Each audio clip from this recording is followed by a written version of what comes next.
continuar louvando ao nosso Deus Todo-Poderoso.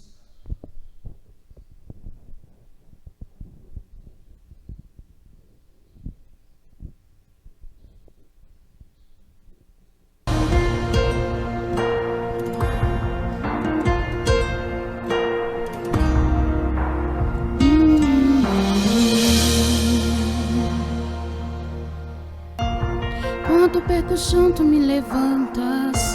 Quando não consigo encontrar solução, tu estás ali pra me estenderes a mão. Quando a dor aperta o meu coração, fico sem resposta em meio à solidão. E escuto a sua voz me chamando para vencer, pra confiar em sua destra descansar. Com seu poder posso ir além das minhas forças. A minha força está em ti, meu Deus, que nunca falha. Meu Deus, minha muralha. Oh, sei que não vou cair e não vou desistir, pois sei que Ele me sustenta e me faz vencer.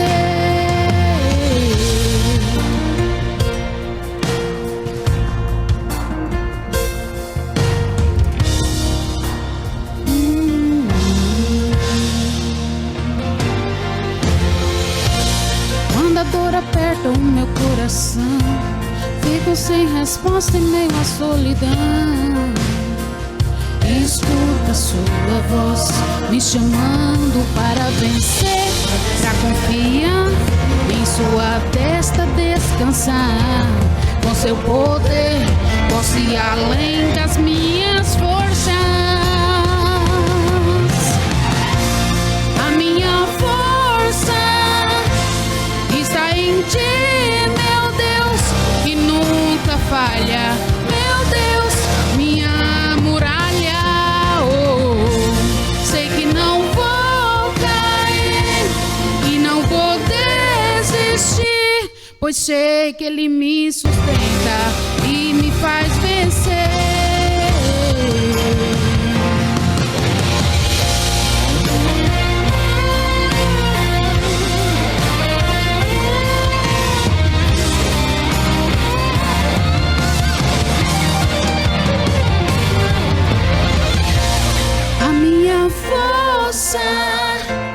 Está em ti, meu Deus, que nunca falha.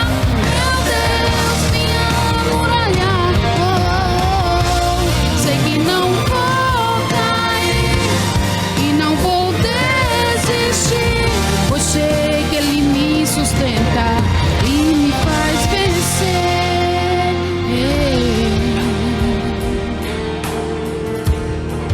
E o Senhor me faz vencer.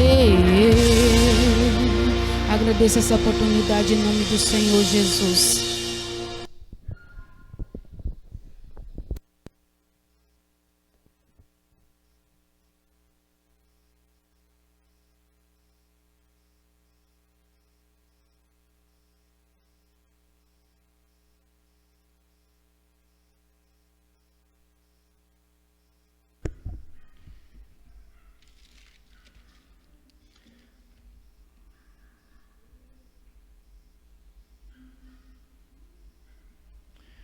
Graças a Deus, que nosso Deus de graça e de paz possa continuar abençoando e fortalecendo todos nós, especialmente nesse dia, que o Senhor possa abençoar, e nós parabenizamos também todos os pais em nome de Jesus.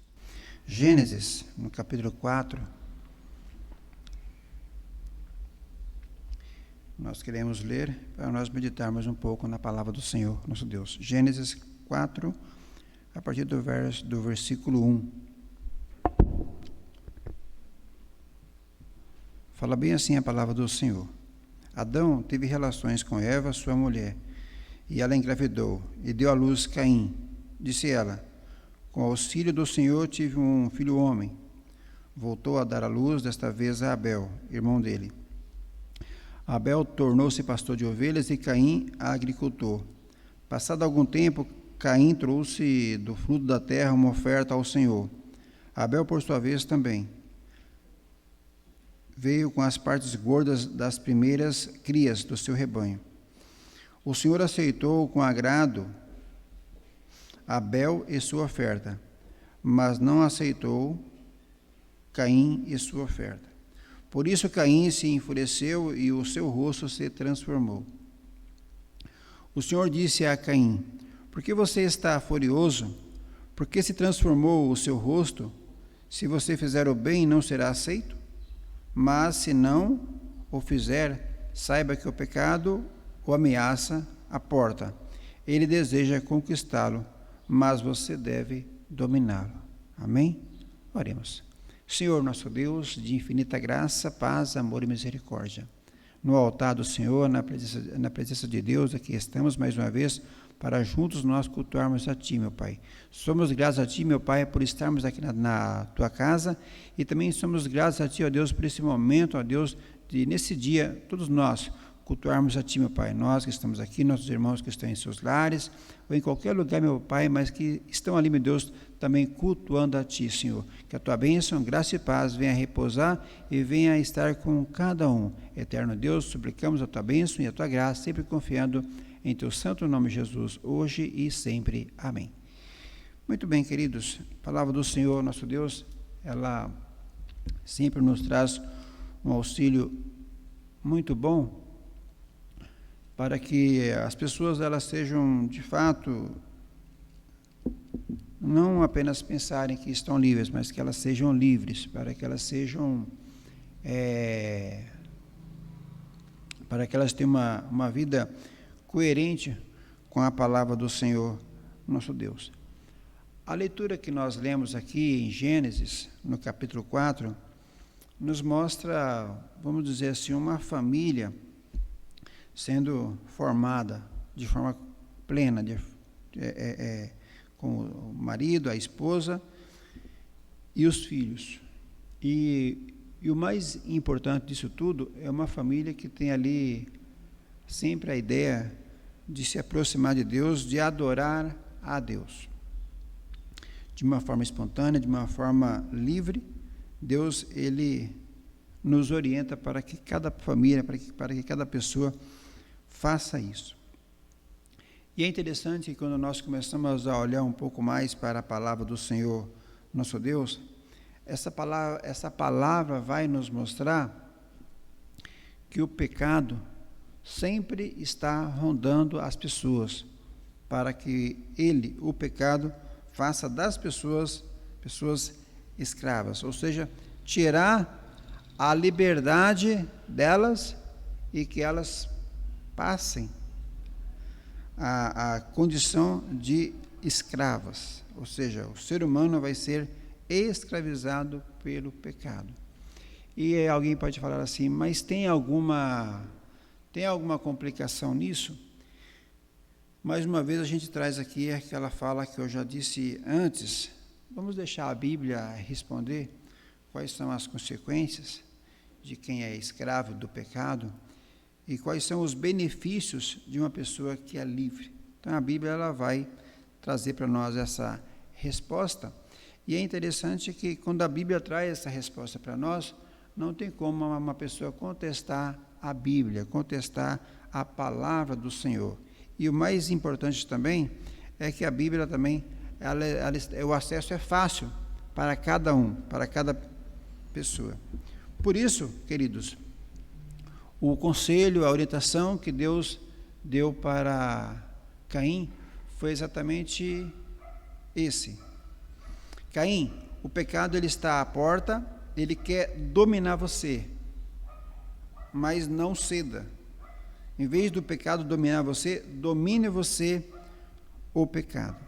Esse foi o conselho, essa foi a orientação do Senhor nosso Deus.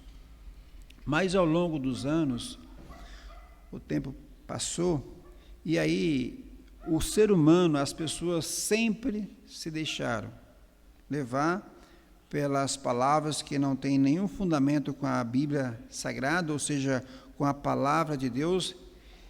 E uma vez que você foge da palavra de Deus, que você ignora essa palavra que é a base da nossa orientação real, as pessoas se tornam presas fáceis do pecado. E uma vez ali, evidentemente, elas se tornam escravas. E alguém pode falar assim, mas eu não sou escravo do pecado, eu sou uma pessoa livre. Não. Livre, a Bíblia Sagrada ela vai mostrar para nós como que é uma pessoa de fato livre. É uma pessoa que busca ter uma verdadeira comunhão com o Senhor, nosso Deus. Diante disso, querido, que a gente comentou aqui em Gênesis, no capítulo 4, mostrando ali exatamente a orientação que Deus estava dando para Caim, para que esse não deixasse que o pecado dominasse ele, escravizasse ele. Por sua vez também, João, primeira carta de João, na leitura que o pastor Ajadio leu, João relata isso, João mostra isso. E é interessante nós apenas lermos aqui o versículo 6, que fala bem assim: se afirmarmos que temos comunhão com Ele, mas andamos nas trevas, mentimos e não praticamos a verdade. Se nós não praticamos a verdade, praticamos o quê? A mentira, a falsidade. Então é justamente diante dessa fala, desse escrito de João, que ele mostra isso para as pessoas, para os seus liderados. A preocupação dele é justamente isso, que se você está afirmando que tem comunhão com Deus, mas você anda nas trevas, ou seja, você anda fazendo coisas que estão na contramão da palavra do Senhor, nosso Deus, você não pratica a verdade. E aí, nesse período em que João escreve a sua carta, falsos mestres estavam disseminando falsos ensinos entre seus leitores cristãos. E isso estava causando inúmeros problemas doutrinários. Esses tais mestres, no passado, é interessante relatar isso, eles haviam sido membros da igreja, mas a abandonaram por se desviarem da verdade. De acordo com o apóstolo, esses hereges eram carnais e libertinos. Então, não eram pessoas que estavam vindo lá de fora, não, eram pessoas que, por um certo tempo, eles estavam ali, eles fizeram algo como nós estamos fazendo hoje, cantando, louvando, adorando a Deus, enfim, tendo uma vida ativa na casa do Senhor, nosso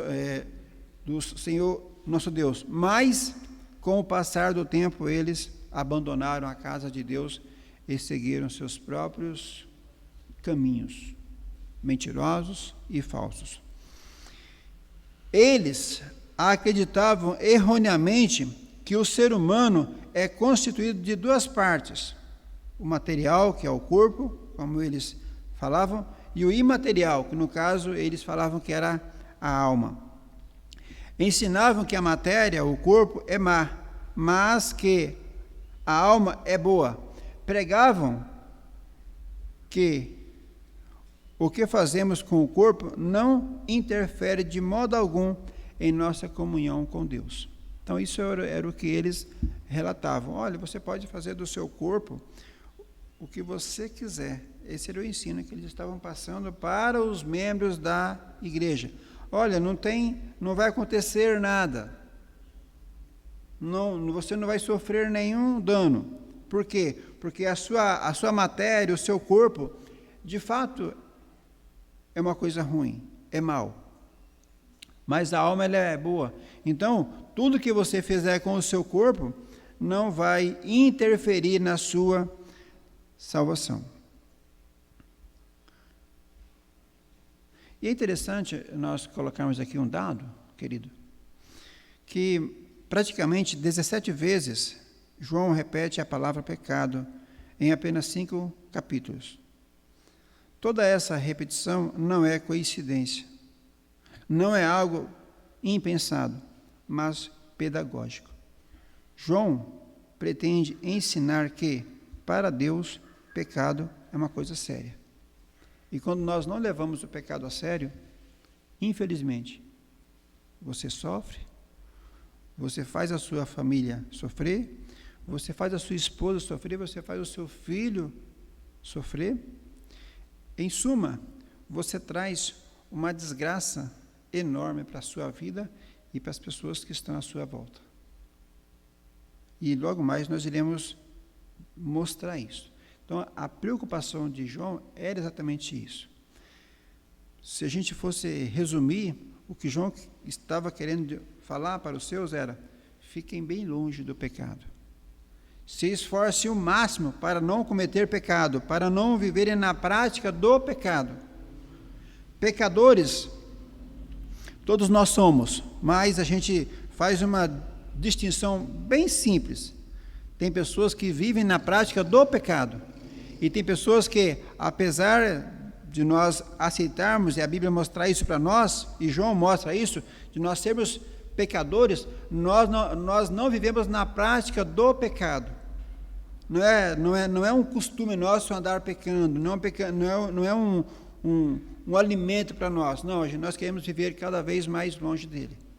Então tem esses dois grupos, pessoas que vivem na prática do pecado e pessoas que não vivem na prática do pecado. Elas se esforçam para viverem longe do pecado, e é justamente isso que João está relatando, para que as pessoas se esforcem para viverem o mais longe possível do pecado.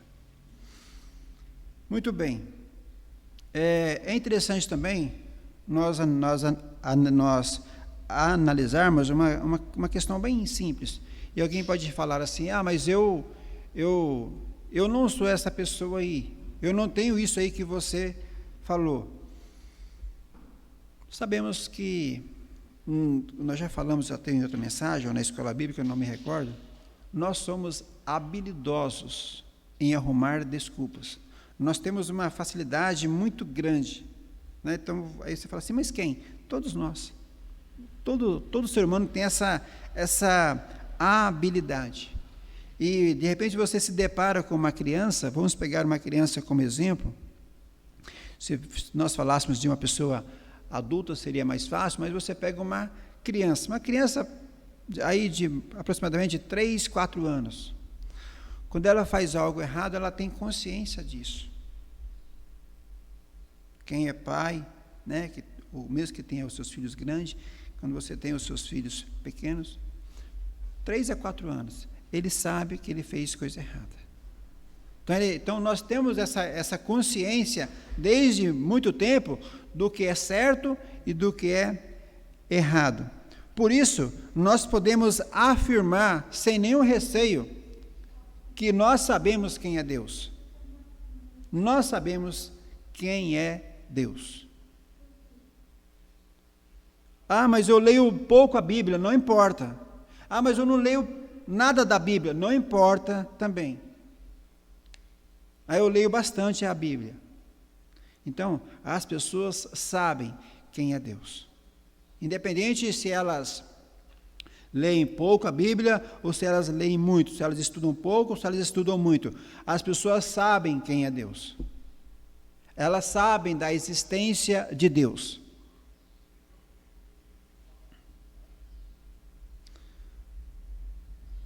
Aí você pode falar assim: mas até os pecadores, eles também, todos sabem quem é Deus. E aí, João ensina que devemos levar o pecado a sério porque conhecemos a Deus. Sabemos, diz o apóstolo, que Deus é luz e nele não há treva alguma. Por mais leiga que uma pessoa seja, por mais ignorante que uma pessoa seja, você fala algo relacionado a Deus, ela tem um conhecimento. Tanto é verdade isso, porque muitas vezes, quando nós fazemos algo que está na contramão da palavra de Deus, as pessoas apontam o dedo para nós. Opa, você é um homem de Deus, você é uma mulher de Deus, você é um jovem de Deus.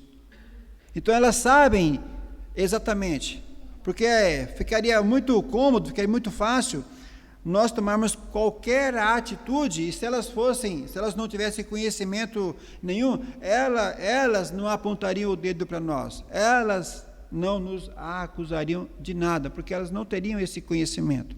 Então as pessoas sabem quem é Deus. E é por isso que quando nós olhamos para João relata isso.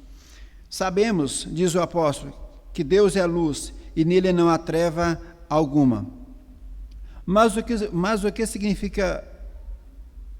isso significa? Dizer que Deus é luz é chamar a atenção para a sua retidão, a sua justiça. Na Bíblia, luz e trevas são usadas metaforicamente para referir-se à diferença entre santidade e pecado, conhecimento e ignorância, verdade e engano. E em Deus não há escuridão, ou seja, em Deus não há engano, em Deus não há pecado, em Deus não há perversidade. Então João ele relata isso para nós. Logo, se sabemos que Deus é luz, que é essencialmente retidão, justiça, bondade e pureza, então não podemos olhar para o pecado com bons olhos. João desmascara o ensino dos falsos mestres que diziam conhecer a Deus, mas não viam problema algum com o pecado. O apóstolo os contradiz. Se dissermos que temos comunhão com Ele, no caso Deus, e andarmos nas trevas, mentimos e não somos praticantes da verdade. É isso que João relata. Os falsos mestres, eles estavam trazendo exatamente isso, que eles diziam que conheciam Deus, mas eles não praticavam aquilo que era correto, aquilo que era justo. E muitas vezes você se depara com uma pessoa que fala assim, olha, você não pode fazer isso. Mas eu não posso fazer por quê? E a pessoa cita, não, você não pode fazer isso porque você é uma pessoa que vai na igreja, é um crente praticante. E a gente devolve na mesma moeda, não é ferindo, não, é devolvendo até de forma amorosa, para que a pessoa mude o seu pensamento. Olha, querido, nem eu posso fazer, nem você. Não é porque a pessoa não vem na igreja, não é porque a pessoa não pratica, né, esse ato de vir à casa de Deus, que ele tem uma carta endossada por Deus para que ele viva na prática do pecado. Não. Deus não quer que ninguém peque. Deus não quer que ninguém viva no erro.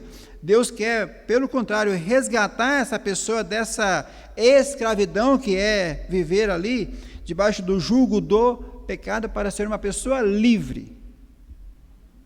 Mas por que isso? Porque nós sabemos quem é Deus, que Deus é luz, que Deus é puro, que Deus ele é pleno, Ele é perfeito.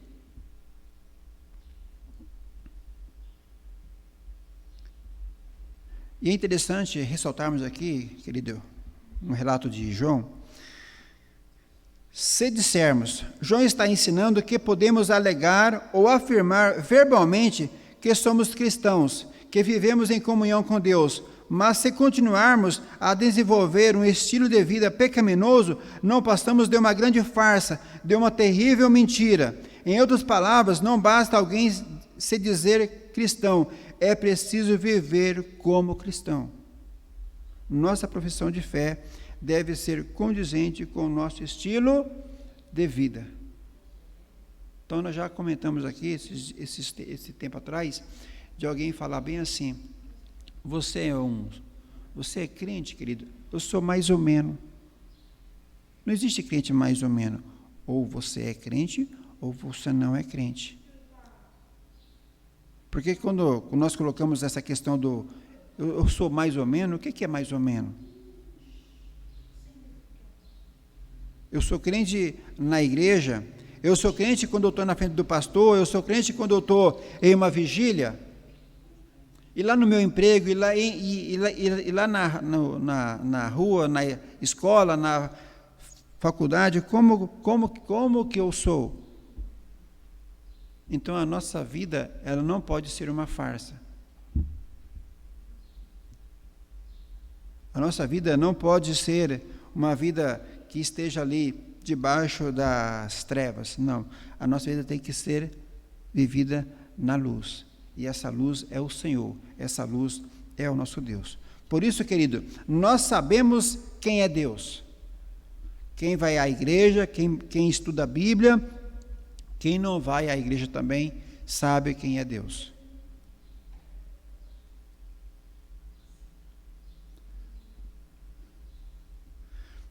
Uma outra questão também, que nós queremos colocar aqui, se por um lado devemos levar o pecado a sério, porque sabemos quem é Deus, por outro devemos tratá-lo com seriedade, porque conhecemos a verdade. E que verdade é essa? De acordo com a Bíblia, de acordo com as Escrituras, é a de que somos miseráveis e corruptos pecadores. Os falsos mestres contra os quais João se opõe, não aceitavam essa verdade bíblica. Por isso João esclarece: se afirmamos que estamos sem pecado, enganamos-nos a nós mesmos e a verdade não está em nós. Negar nossa natureza pecaminosa significa estar no erro, na mentira, mas admitir que somos pecadores é estar do lado da verdade, da palavra de Deus. Pois embora o cristão não viva mais habitualmente na prática do pecado, uma vez que já foram justificados e regenerados, ainda assim não se tornam completamente sem pecado nesta vida, por causa da natureza caída que ainda possuem. Esse corpo inclinado para o pecado deixará de existir quando for glorificado na segunda vinda de Jesus Cristo. Então nós vivemos, conforme nós já falamos antes, nós vivemos nesse mundo, reconhecemos que somos pecadores, reconhecemos que somos falhos, porém não vivemos na prática. Nós nos esforçamos para viver longe do pecado, para romper com todas as correntes que o pecado queira, porventura, nos amarrar, nos acorrentar. E por isso, querido, é interessante nós atentarmos para isso.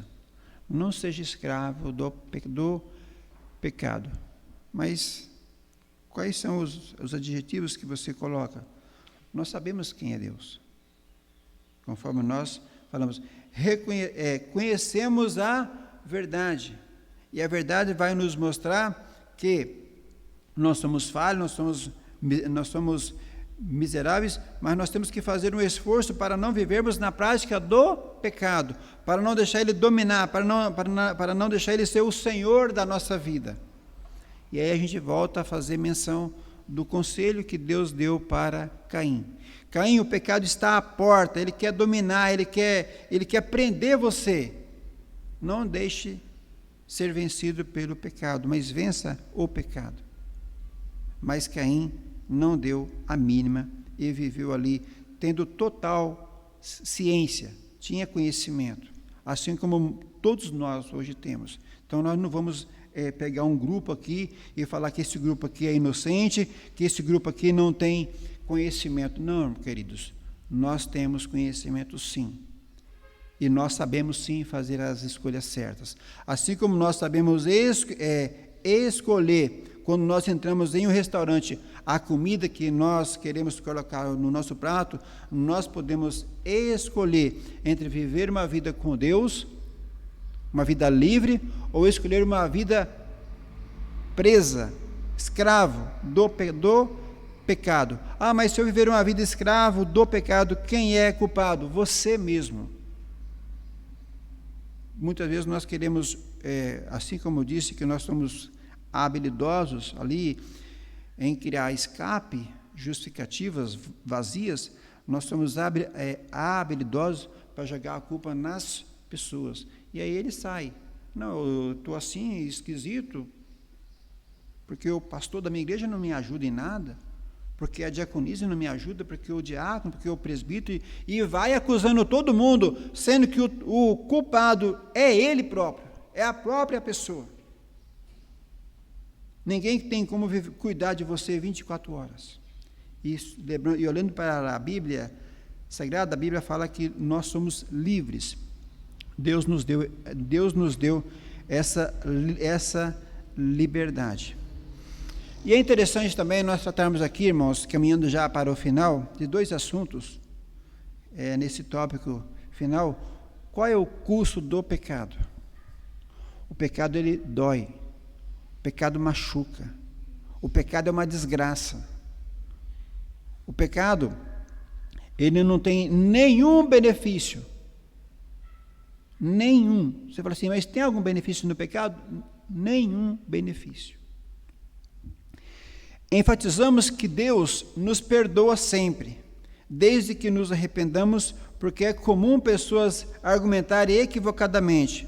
Então, eu posso pecar tranquilamente, Deus irá me perdoar mesmo.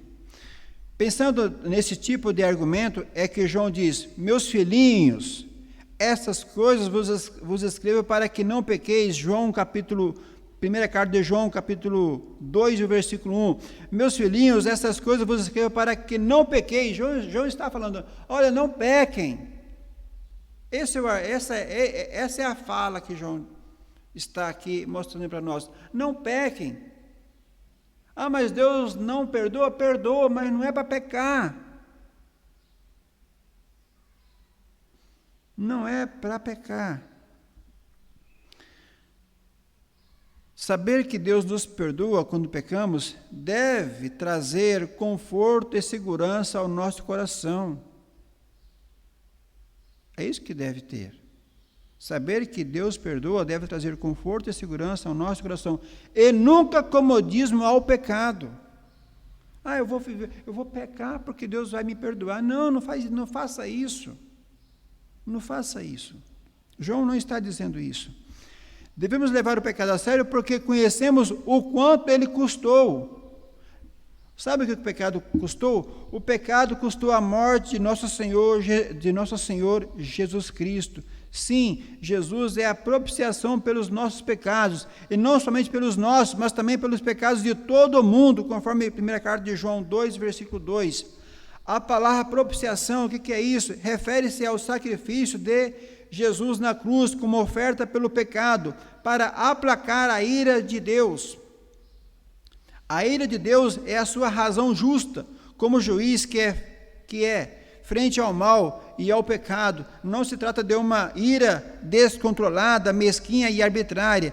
É a ira justa e santa que repudia o mal. Por ser justo, ele não pode fazer vista grossa ao pecado. Pelo contrário, deve punir o pecador. Então Jesus pagou aquele preço lá, não porque ele era pecador, mas ele se fez pecador por mim e por você, por nós. Nós temos que entender isso. Por isso que nós não devemos brincar com o pecado e, ao mesmo tempo, deixar que o pecado nos faça escravos.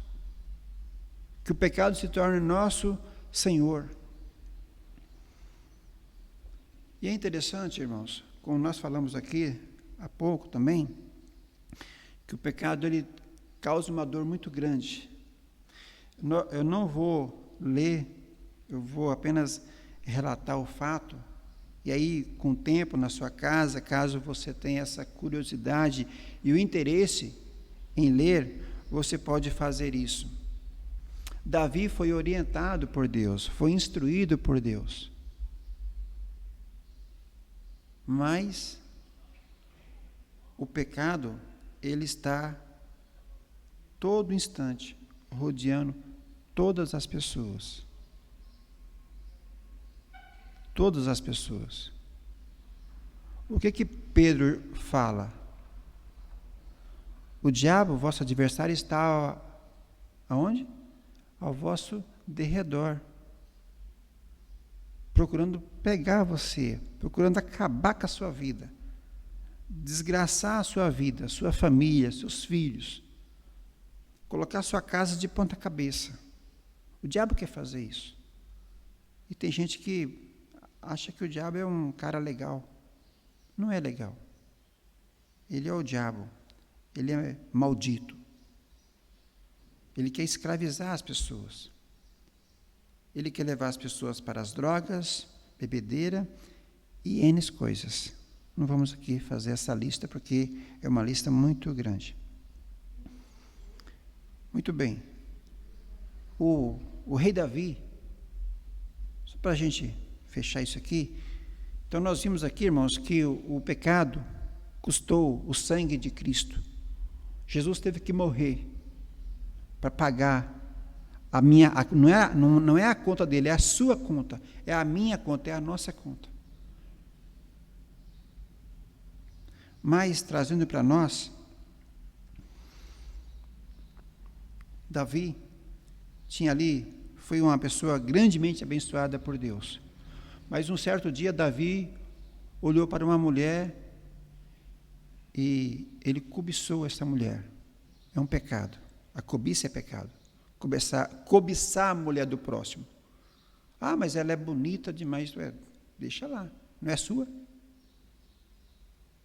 Você não tem a sua? Então fique com a sua. Se você não quisesse a sua mulher, então não casasse com ela. Você não fez, ninguém colocou um revólver na sua cabeça. Então, se você casou com a sua mulher, fique com ela até a morte. Até um ou outro morrer. Mas não vai matar a sua mulher também. Não é assim que funciona. Vai ter que morrer naturalmente. Não é você chegar lá e assassinar a sua mulher. Pois bem, Davi viu essa mulher e cobiçou essa mulher. Desejou essa mulher. Davi adulterou com essa mulher. Davi assassinou o marido dessa mulher. 3 pecados. E, usando uma dinâmica aqui, Davi ficou lá no palácio, como diz, estou tranquilo, né? Estou tranquilo. A mulher está viúva, o marido morreu na guerra, eu vou casar com ela. Sabe assim? Plano perfeito. Só que tem uma questão, queridos. Deus sempre está e muito na nossa frente. Só que nós somos muitas vezes tão pequenos e nos achamos de uma certa forma tão grandes, tão sábios, que nós entendemos que nós estamos na frente de Deus. Deus, vamos colocar assim, Deus já estava lá na frente de Davi. E Davi estava lá no palácio, casou com a sua mulher, casou com a mulher que ele queria, tudo legal, tudo certo. Amém. Show de bola. Até que o Senhor viu que Davi não se mexia, que ele estava ali gostando daquela situação, o pecado cada vez crescendo, cada vez mais, e o profeta foi lá e falou: Davi, aconteceu tal coisa, contou a história para ele. Você vai encontrar, querido, essa história lá em 2 Samuel, no capítulo 12. Deus foi lá e falou com Davi. Colocou todos os pecados de Davi ali diante dele. Davi entendeu. Aí você pode falar assim, mas e daí? O que aconteceu? Lembra que nós falamos que o pecado só traz desgraça? Não vamos aqui nos alongar nessa história. O fato é, o irmão estuprou a própria irmã. Mas é consequência de quem? Do pecado de Davi. O irmão matou o irmão. Consequência do quê? Do pecado de Davi. O rei ficou desmoralizado. Consequência do quê? Do pecado dele. O filho tomou o trono do pai. Consequência do quê? Do pecado de Davi. O filho de Davi teve relações com as mulheres de Davi, de uma forma bem esquisita. Não vamos aqui nem mencionar, mas você pode ler na Bíblia, que se eu falar aqui, você fala assim, rapaz, não é possível um negócio disso, mas leia na Bíblia. Vai lá na palavra de Deus e leia, para você ver como que era o negócio, esquisito, monstruoso. Tudo consequência do quê? Do pecado. Aí eu pergunto para você, quando nós falamos que a Bíblia nos mostra que o pecado traz desgraça, a Bíblia está certa ou errada? Se nós trazermos para os nossos dias, quantas famílias estão aí desgraçadas hoje por causa disso? Por causa que brincaram com o pecado, brincaram com o fogo, foram escravas do pecado. Por isso, querido, não ceda nunca ao pecado. Nunca ceda ao pecado. E aí, só para nós analisarmos aqui, quantas pessoas morreram por causa desse pecado de Davi? Alguém vai falar assim, bom, morreu Urias e o filho de Davi. 2 ou 3 pessoas, talvez. Não, querido. Morreu muita gente, muita gente. Foi travada uma guerra por causa desse pecado. Morreu muita gente. Gente inocente, gente que não tinha, gente que nem sabia por que estava morrendo, mas estava morrendo porque o pecado ele tem esse raio de destruição. Diante dessa questão, querido, não seja uma grande farsa, seja uma pessoa íntegra, seja uma pessoa verdadeira. Se você que já foi regenerado, ou melhor, quem já foi regenerado, não se satisfaz mais com o pecado. É claro que por ainda ter uma natureza corrompida, o cristão acaba pecando em momentos de fraqueza, mas não encontra mais alegria no erro, pois já foi liberto de sua escravidão. O nosso prazer não é mais pecar, o nosso prazer agora é servir e adorar ao Senhor, nosso Deus. Nós temos isso em mente, temos que ter isso em mente. Não minta mais para si mesmo. Se por um lado há aqueles para quem uma vida de pecado é extremamente normal, por outro, há aqueles que consideram que o cristão, uma vez justificado, não é mais um pecador e por isso não pode jamais pecar. São crentes perfeccionistas e legalistas que julgam os que falham e condenam os que caíram em pecados, sem misericórdia nenhuma. Pregam somente o juízo e jamais o perdão de Deus. Então, querido, entendemos sim que somos falhos e no momento da fraqueza, nós contamos sim com a misericórdia e com o amor do Senhor, nosso grande e maravilhoso Deus. Há crentes que estão afastados da igreja, pois caíram em terríveis pecados. Foram justificados, mas por continuarem sendo pecadores, falharam. Não conseguem perdoar a si mesmos pelo adultério, pela imoralidade, pela difamação, pela violência que, em certo momento de suas vidas, acabaram cometendo. É bem possível que você conheça cristão assim. Devemos lembrar-lhe que Jesus Cristo pode perdoá-lo e purificá-lo de toda a injustiça, conforme nos relata João no capítulo, primeira carta de João 1, versículo 9. Então, querido, se você conhece uma pessoa assim, não a discrimine, vá até ela, fale da palavra de Deus para ela, fale a verdade, você não estará ofendendo ela. Fale do grande amor de Deus, mostre para ela que Deus não tem prazer nenhum em que ela viva nessa vida, mas que Deus tem prazer em que ela se arrependa e que ela volte para Deus. Ore por ela, faça jejum por ela, para que as correntes do pecado sejam quebradas. E assim como você é uma pessoa livre, que essa pessoa também, que um dia sentou nos bancos conosco, que um dia cantou, que um dia pregou, usou o púlpito para falar da grandeza de Deus, que essa pessoa seja livre e que ela volte para Deus. Então, querido, não seja escravo, não seja ali aquela pessoa que se demonstra ali bem inocente e vai deixando o pecado enrolar você. Não, porque o pecado ele traz danos terríveis, irreversíveis. Mas, enquanto nós temos vida, irmãos, enquanto nós estamos aqui respirando, vamos contar com a misericórdia e com o amor do nosso grande e maravilhoso Deus. Amém? Muito bem, queridos, quero convidar a igreja a se colocar de pé. E nós vamos orar ao Senhor, nosso Deus, pedir para que Deus possa nos cobrir com a sua graça, com o seu amor e com a sua misericórdia. Amém? Há algum pedido de oração que os irmãos queiram compartilhar conosco?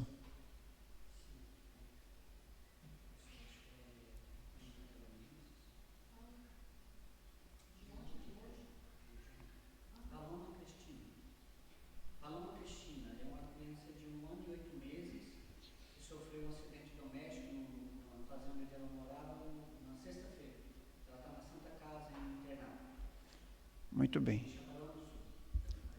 Muito bem. Vamos orar então pela Paloma Cristina, que Deus possa abençoar, para que Deus possa restaurar a sua saúde e que toda a sua família possa testemunhar desse amor, desse grande Deus que sempre quer o melhor para cada um de nós.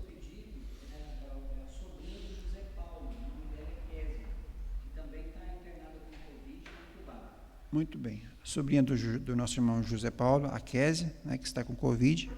Vamos orar por ela para que Deus dê a cura e a liberte. Continuemos orando, irmãos, também pelo nosso irmão Pedro Sanches, pela irmã Elza, diácono Dorvalino. Oremos também pela nossa irmã Flora, nossa irmã Maria Feliciana, para que essas pessoas sejam hoje e sempre abençoadas pelo Senhor, nosso Deus. Amém? Mais algum pedido?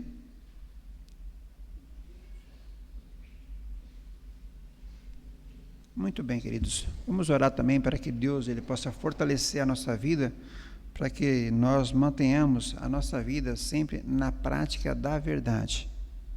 Praticar aquilo que é correto, praticar aquilo que é agradável ao Senhor, nosso Deus. Amém? Pai de infinita graça, amor e misericórdia, mais uma vez, meu Pai, falamos contigo e suplicamos a tua bênção, a tua graça e a tua paz. Que o eterno Deus possa reinar sobre todos nós, ó Deus, e que sejamos livres, meu Deus, para praticarmos sempre aquilo que seja agradável ao Senhor, nosso Deus. Colocamos aqui, meu Pai, a nossa vida diante do altar de Deus e rogamos, ó Deus, para que o Senhor, o nosso Deus da bênção, da graça e da paz, possa estar abençoando, meu Pai, a nossa jovem, a criança, a Paloma, meu Deus, para que o Senhor, Deus, entre, meu Pai amado, naquele leito hospitalar, ó Deus, mantenha as tuas santas mãos, ó Deus, sobre ela, e que ela tenha a sua vida, meu Pai, a sua saúde recuperada, ó Deus, para que a família possa testemunhar do amor do grande e maravilhoso Deus. Abençoa também, meu Pai, a Késia, meu Pai, que também passa pela Covid, ó Deus, que o eterno Deus de graça, de paz, de amor e de bondade possa abençoar grandemente, ó Deus, e que também ela, meu Pai, vire essa página, meu Deus, e que a família, que todos nós possamos continuar testemunhando do amor do grande e maravilhoso Deus. Pai de infinita graça e misericórdia. Oramos também pelo Nivaldo, ó Deus, que também perdeu o seu filho. Que o Senhor, o eterno Deus, possa confortar, possa consolar, meu Pai, essa família enlutada, Deus, que ora chora, meu Deus, a separação, a dor da perda, meu Deus, de um parente, ó Deus. Que o eterno Deus, que sempre nos consola e nos conforta, possa dar a eles a bênção, a graça e a paz. Eterno Deus, todo-poderoso, santo e justo, rogamos também, ó Deus, amado, pela nossa irmã Flora, meu Pai, rogamos pela nossa irmã Elza, diácono Dorvalino, nosso irmão Pedro, nossa irmã Valdete, nossa irmã Sofia, nossa irmã Maria Feliciano, nossa irmã Cleide, ó Deus, nossos irmãos idosos, que sejam sempre eles guardados e abençoados e fortalecidos pelo Senhor. Ó Deus, que todos eles, meu Pai, possam continuar olhando para Deus, olhando para Cristo e mantendo essa fé, meu Pai, que até aqui, meu Pai, veio com eles, que eles possam continuar assim para todo sempre. Nossos irmãos idosos, Deus, para nós, meu Pai, é um exemplo, meu Deus, de fidelidade, de amor à obra do Senhor, nosso Deus. Por isso, sobre eles, rogamos a Tua bênção, a Tua graça e a Tua paz. Rogamos também, meu Deus, pela Tua igreja, nossos irmãos que estão aqui, nossos irmãos que estão online, ó Deus, que sejamos fortalecidos pelo Senhor e que o pecado, Deus, nós possamos olhar para ele, meu Deus, com seriedade e nos mantermos afastados dele, meu Deus, para que a nossa vida não entre, meu Deus, em desgraça por causa dele, ó Deus, mas que sejamos todos nós praticantes da verdade, praticantes da palavra do Senhor, nosso Deus. Também oramos, meu Deus, por todos os pais, meu Deus, para que nesse dia, meu Pai, eles sejam homens, para que nesse dia, meu Pai, eles sejam pessoas, meu Deus, que olhem para Ti e busquem em Ti, meu Deus, a sabedoria para dirigirem, para guiarem, para conduzir os filhos, para estar ali, meu Pai, de forma carinhosa e amorosa com a esposa, que sejam homens sinceros e honestos e praticantes da verdade, Senhor, que não sejam pais ausentes, mas que sejam pais presentes em todos os momentos da sua vida, meu Pai, da vida dos seus filhos, Pai de graça, de amor e de bondade. Assim como o Senhor é um Pai que está continuamente conosco, cuidando e zelando de cada um de nós, que nós também sejamos esses pais. Um pai presente, um pai amoroso, um pai carinhoso, o pai que sempre quer o melhor para a sua casa e para os seus filhos e para a esposa. Deus santo e justo, obrigado a Deus pela Tua palavra, nós te agradecemos e suplicamos, sempre confiando em Teu santo nome, Jesus, hoje e para sempre. Amém, meu Deus. Muito bem, queridos, estamos chegando ao final do nosso culto, nós agradecemos imensamente a Deus e que se o Senhor nos der saúde e vida, estaremos aqui quarta-feira à noite, às 7 horas, para mais uma vez nós cultuarmos ao Senhor, nosso Deus. Amém? Peço que os irmãos cubram suas cabeças, que a graça do nosso Senhor e Salvador Jesus Cristo, o amor de Deus, nosso Pai, a comunhão e as consolações do Espírito Santo seja com cada um de nós, hoje e para todos sempre. Amém, Senhor.